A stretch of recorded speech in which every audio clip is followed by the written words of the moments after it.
Kita ini memaknai Allah, sujud pada Allah, itu baru sampai pada tingkat estetika, belum sampai pada tingkat hakikat, pada tingkat makna, pada makom spiritualitas yang tertinggi. Kita baru sampai pada tingkat estetik. Kita tertarik untuk salat dengan khusyuk manakala imamnya berestetika. Kita bolak-balik pergi umroh, merasa nyaman salat di Masjidil Haram. Itu karena salah satu faktornya menurut saya, pertama, jauh dari rumah sehingga tidak dikejar sama yang nagih utang di depan rumah, meninggalkan pekerjaan-pekerjaan yang ada di rumah, seluruh problem ditinggal semua. Kemudian yang berikutnya juga, imamnya memiliki kualifikasi orang yang mumpuni dalam hafalan Al-Qur'annya. Setelah itu jangan dilupakan teknologi sound systemnya yang sangat tinggi dan harganya mahal. Kemudian kita seringkali berlaku tidak adil. Berlaku tidak adilnya apa? Seringkali mengejek imam-imam yang ada di kampung kita, yang bacaannya tidak begitu sempurna, qiraatnya tidak begitu menarik, diperbandingkan dengan Masjidil Haram. Tidak adil. Kenapa? Imam di kampung kita hidupnya bukan hidup dari mengimami. Ngimaman macul terus kah sawah, ngimaman poe pare itu kahujanan, ngimaman pamajikan di imah gogorowokan. Dia tidak fokus menjadi imam. Artinya dari sisi keikhlasan dia lebih ikhlas dari siapapun. Tanpa digaji oleh DKM-nya, tanpa digaji oleh negara, dia mengabdikan diri secara total menjadi imam, menjadi khotib, mengajar anak-anak di surau, mengajar anak-anak di pengajian-pengajian. Menurut saya bisa jadi yang dekat dengan Allah adalah dia, bukan yang di Masjidil Haram, tanpa membandingkan. Kalau yang di Masjidil Haram berapa gaji dalam setiap bulan, rumahnya dijaga, kemudian dia spesifikasi imam, kemana-mana didampingi, lebih gagah dari gubernur Jawa Barat. Wajar. Aki-aki di Ciwidey subuh-subuh kudu hudang, adana gogorogokan. Nges adan capek-capek wanu datang hiji-hiji acan. Anu tukang umroh ge da teu datang di lemurna mah rajin soten keur umroh. Ada satu peristiwa ini yang azan di masjid, saking pusingnya ketika azan subuh tidak ada yang datang, dia berinisiatif adzan jam 9 pagi. Pada waktu adzan jam 9 pagi semua orang datang. Ngamek sia gelo cenah moanya adan jam 8 ada naon sia teh. Si aki yang adan jawab, sia nu gelo mah ku aing di adanan subuh sia teu datang, di adanan jam 8 sia datang. Artinya bahwa negeri ini tidak kurang orang-orang saleh. Siapa orang-orang saleh? Orang-orang saleh adalah orang yang setiap hari tekun mengajar ngaji anak-anaknya di surau-surau, ditajuk-tajuk, dilanggar-langgar. Orang yang tekun setiap hari azan, orang yang tekun setiap hari ngimam, orang yang tekun setiap hari khutbah meskipun jamaahnya terbatas, tapi dia tidak pernah datang ke bupati untuk meminta honor. Itulah orang-orang hebat di negeri ini. Jadi kalau kita ingin minta doa, mintalah doa pada dia, karena dia teruji menjadi orang yang ikhlas dalam hidupnya. Kalau kita ingin mencium tangan, ciumlah tangan dia, karena tangan dia lebih suci dibanding tangan yang lain. Dia mau mengorbankan diri dan waktunya demi peradaban, demi pendidikan, dan demi masa depan. Apa yang hilang di negeri ini hari ini? Yang hilang bukan orang yang hanya tartil baca Quran, tetapi yang hilang adalah tradisi mengaji. Seiring dengan pertumbuhan waktu, maka tumbuhlah di Indonesia modernisasi Al-Quran dengan metodologi pendekatan Iqra. Cara cepat membaca Al-Quran, prosesnya ditinggalkan. Lahirlah wisuda-wisuda TKA dan TPA di mana, baik secara siar, baik, hebat secara siar, hebat. Tetapi di balik itu masjid-masjid sepi dari anak-anak mengaji. Tetapi di balik itu surau-surau kosong dari anak-anak mengaji. Tetapi di balik itu mereka tidak mengenal dan tidak dekat dengan masjid. Kenapa? Karena mengajarkan Al-Quran tidak di masjid. karena mengajarkan Al-Quran tidak di surau. Akhirnya mereka yang penting bisa baca Al-Quran, tapi kedekatan emosi dengan masjidnya hilang. Akhirnya mereka jauh dari masjid. Yang kedua, hilangnya apa? Hilangnya proses. Dulu baca Al-Quran berlatihnya bisa 2 tahun baru bisa, 3 tahun baru bisa, ada yang 5 tahun baru bisa. Lambat sekali. Dari mulai ngeja, kemudian narawas, terus sampai belajar kuro, panjang sekali prosesnya. Dan pada waktu proses belajar itulah dia ke masjid. Dari proses itulah masuk perjalanan spiritualitas, kedekatan guru dengan murid, berlatih membaca Al-Quran, kemudian ada tingkatannya, ada yang levelnya pertama diajar pada level kedua diajar pada level yang ketiga, level ketiga diajar pada level yang keempat. Maka waktu maghrib yang kurang lebih 1 jam itu efektif untuk membangun 3 generasi, generasi ngeja, generasi narawas, generasi yang kemudian belajar kuro, dan generasi yang lebih tinggi dari itu. Prosesnya berjalan, maka anak-anak tidak lepas dari masjidnya. Kemudian gurunya bukan hanya mengajarkan Al-Qur'annya, gurunya mulai mengajarkan makna. Maka anak-anaknya dilatihlah belajar puasa, belajar tirakat. Maka Al-Qur'an identik dengan pembelajaran tirakat, pembelajaran puasa. Kemudian pembelajaran tirakat itu apa yang dilahirkan?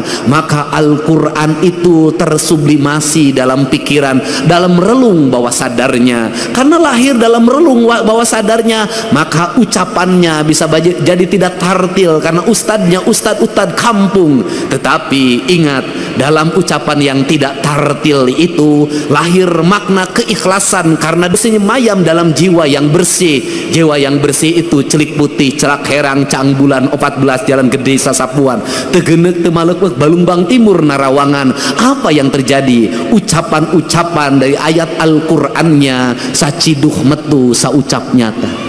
Maka doa-doa pendeknya menjadi doa-doa yang sampai tembus ke langit-langit ilahiyah. Doa-doa pendeknya menembus batas, menembus pandang. Maka lahirlah anak-anak yang bercahaya. Karena lahirlah anak-anak bercahaya, maka anak itu tumbuh menjadi para pemimpin, tumbuh menjadi kaum-kaum perubahan. Maka ucapan-ucapan Allahu Akbar yang lahir dari surau-surau kecil itu melahirkan ucapan kebangsaan yang memerdekakan perbudakan, memerdekakan ketertinggalan, menjadi spirit dalam sebuah perubahan tanpa biaya apapun dalam kehidupannya ini. Maka berhati-hatilah ketika anggaran semakin membesar, bahkan jadi anggarannya sangat besar. Ada 2 sisi mata pedang. Yang satu membukakan syiar terlihat di media sosial, tetapi yang lain bisa jadi meredupkan cahaya yang ada dalam setiap relung manusia. Yang lebih penting dari itu adalah Al-Quran masuk dalam cahayanya Gubernur Jawa Barat, sehingga Gubernur Jawa Barat bertindak adil dalam kebijakan-kebijakannya.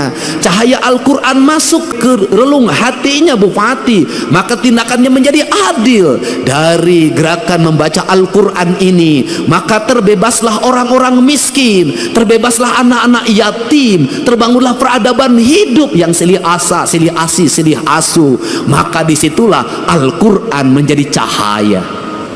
Karena Al-Quran menjadi cahaya, maka Al-Quran bercahaya. Karena Al-Quran bercahaya, maka cahayanya terhampar. Maka Al-Quran tidak hanya dipahami tulisan yang ada dalam mushaf yang kita cium ketika ingin membacanya, yang kita simpan di atas kepala kita, yang kita simpan di rekal, dan ketika kita tidak berwudu maka tidak berani menyentuhnya kayak saya NU. Tetapi di balik itu kita memahami gunung-gunung itu adalah hamparan Al-Quran. Sungai Citarum itu adalah hamparan Al-Quran. Sawah-sawah yang terhampar adalah hamparan Al-Quran. Matahari adalah hamparan Al-Quran. Bulan adalah hamparan Al-Quran. Bintang adalah hamparan Al-Quran. Seluruh yang ada makrokosmos dan mikrokosmos adalah hamparan Al-Quran. Dan semuanya mereka bertasbih kepada Allah, yang dalam setiap waktu dia berucap Subhanallah walhamdulillah wala ilaha illallah. Kalau sudah seperti itu, maka surau-surau itu menjadi lentera penggerak. Kalau sudah seperti itu, maka kita adalah manusia yang paling bersyukur. Al-Quran diturunkan di Jazirah Arabia, di tanah yang tandus dan kering, di mana orang mengalami kesulitan untuk mendapatkan air. Kisah Nabi Ismail dengan Siti Hajar, bagaimana dia harus bolak-balik antar Safa dan Marwah untuk mendapatkan air. Begitu beratnya untuk mendapatkan air. Rumput-rumput mengering, batu-batu bertebaran, debu-debu berserakan di tempat-tempat di mana manusia mengalami kekeringan alam, lahirlah kekeringan hati, lahirlah kekejaman. Maka Allah menurunkan cahaya yang paling lembut hatinya. Siapa? Rasulullah Shallallahu Alaihi Wasallam. Lembut. Karena kelembutan itulah Al-Quran diturunkan. Tidak mungkin Al-Quran turun, nur cahaya kebenaran yang hadir ke hatinya Kanjeng Rasul, kalau Kanjeng Rasul tidak memiliki kelembutan hati yang lebih lembut dari sutra apapun. Tidak mungkin. Maka dari kelembutan itu lahirlah ucapan-ucapan yang lembut. Dari ucapan-ucapan yang lembut itu lahirlah ucapan-ucapan yang indah. Dari ucapan-ucapan yang indah itu mempengaruhi pikiran manusia lewat telinganya, karena lahir gelombang elektromagnetik yang dipancarkan dalam kekuatan spiritualitas, di mana angin-angin yang keras, debu-debu yang bertebaran dikalahkan oleh gelombang Al-Quran yang mempengaruhi pikiran manusia. Maka Allah itu berbuat adil. Al-Quran diturunkan di tanah tandus itu. Tetapi Al-Quran yang dikirimkan di tanah tandus itu dibawa lewat pendekatan budaya, tanpa kekerasan, tanpa peperangan, bercerita tentang kisah Ramayana, bercerita tentang kisah Mahabharata, bercerita tentang kisah Pandawa, ada dalam sosok Dharma Kusuma. Maka dicanangkanlah yang disebut dengan dua kalimat sabda. Dua kalimat sabda itu disebutnya layang zamus kalimus syada, yaitu yang diletakkan pada pikiran seorang pemimpin sebagai nilai ajaran. Nilai ajaran itu melahirkan Pandawa 5, yaitu Dharma Kusuma, Bima, Arjuna, Nakula, lan Sadewa. Lahirlah gerakan politik kebudayaan para wali, mengenalkan agama Islam lewat pendekatan kebudayaan. Lahir simbol-simbol silib, sindir, sindang, siloka, sasmita. Kenapa? Karena dia berhadapan dengan masyarakat Sunda, masyarakat Nusantara yang tidak terbiasa dengan bahasa kasar. Dia terbiasa dengan bahasa simbol, bahasa makna. Karena dia terbiasa bahasa simbol, bahasa makna, maka masuk dalam ajaran, dalam pembelajaran. Quran pun disampaikan dalam pembelajaran dan ajaran. Kemudian rasa hormatnya ditinggikan. Quran diletakkan pada sebuah derajat yang sangat tinggi, diletakkan dalam lingkungan peradaban sederhana pedesaan. Lahirlah di kita. Apa keuntungan kita? Keuntungan kita lebih dari orang Arab.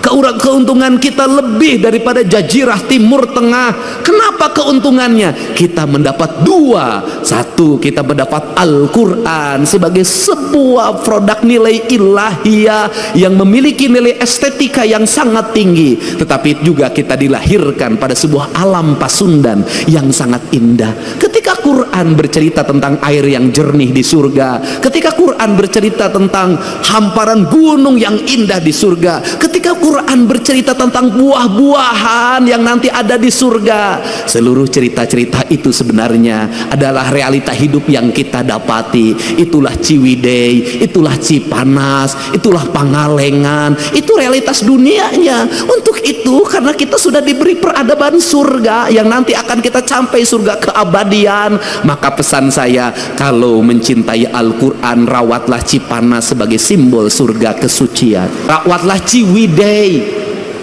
rawatlah Pangalengan, Rawatlah gunung-gunung itu yang melahirkan air yang mengalir sepenggal tanah yang diturunkan dari surga. Rawatlah pohon-pohon itu, karena itu adalah alam yang digambarkan oleh Allah dalam Al-Quran.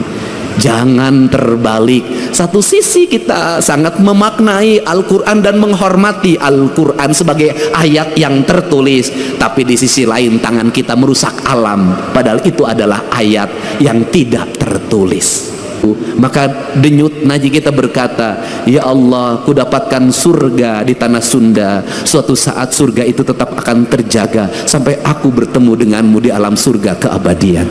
Kita bersama-sama memaknai makna-makna Al-Quran, memasukkan Al-Quran dalam relung batin kita sebagai bentuk cahaya atau nur yang menuntun kita dalam indera alam bawah sadar kita. Pada akhirnya akan senantiasa menjadi petunjuk, dan petunjuk itu akan lahir bagi orang-orang yang menjaga rasa dan cintanya. Karena petunjuk hanya akan lahir pada orang-orang yang memiliki kelembutan hati, kedamaian jiwa, dan ketenangan relung diri. Maka peliharalah Al-Quran, simpanlah dia di relung hati kita, dalam isi denyut jantung kita, sehingga hidup kita senantiasa mendapat petunjuk. Dengan kalimat kata orang Sunda, memahami Allah dalam orang Sunda, pahamilah dari sisi Rahman dan Rahimnya saja sudah cukup. Insya Allah akan hidup tenang, tentram, dan bahagia. Assalamualaikum warahmatullahi wabarakatuh. Teman-teman semua, bapak-bapak, ibu-ibu dimanapun berada, semoga sehat selalu. Alhamdulillahirrahmanirrahim. Teman-teman, tadi kita sudah mendengarkan pidato dari Kang Deddy Mulyadi yang mana begitu mendalam tentang makna Al-Quran ya. Mungkin cocok nih dengan penyampaian Ustaz Adi Hidayat ya teman-teman ya. Mungkin akan tak kesima Ustaz Adi Hidayat mendengarkan pidato ini. Bukan Ustaz Adi Hidayat doang, Ustaz Abdul Somad dan yang lainnya pasti terkesima ya, sekelas gubernur tapi rasa ustadz ya, rasa kiai teman-teman. Itulah Kang Deddy Mulyadi ya teman-teman, yang mana ternyata ya Al-Quran tuh ya benar-benar ya bisa merubah hidup manusia ya teman-teman. Kita harus berpegang teguh kepada Al-Quran ya. Dan banyak nih kiai-kiai di kampung ya harus kita hormati ya teman-teman. Mereka lah jasa yang paling berharga ya untuk mencerdaskan ya anak-anak kita, bangsa kita ya teman-teman ya. Jadi ya kita hormati teman-teman ya, kita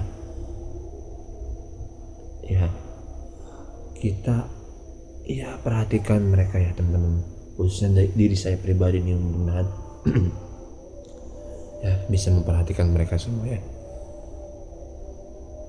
Itu pesan dari Kang Deddy ya teman-teman ya. Dan kita tahu nih ya, video ini sebenarnya udah lama sih teman-teman, cuman kita mereview ulang karena emang sangat bermanfaat video ini teman-teman ya. Sangat begitu dalam ilmunya teman-teman. Itu dia teman-teman ya. Terima kasih teman-teman, semoga sehat selalu dimanapun berada, dan semoga kita semuanya panjang umur, Kang Deddy pun panjang umur, amin amin. Terima kasih. Assalamualaikum warahmatullahi wabarakatuh.